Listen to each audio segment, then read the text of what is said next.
ये है जी Thar 3 door 4x4 इस पर लिखा है, लेकिन ये लग नहीं रही मेरे को क्योंकि ये वाइट कलर की है। ठीक है, और दूसरी चीज़ आ जाओ, इसने अलॉय लगवा रखे हैं बड़े बड़े, लगभग 22 इंची के।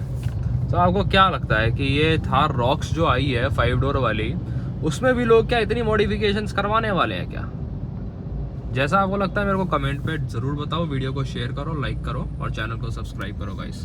बहुत जल्दी बहुत नई वीडियोस आने वाली हैं।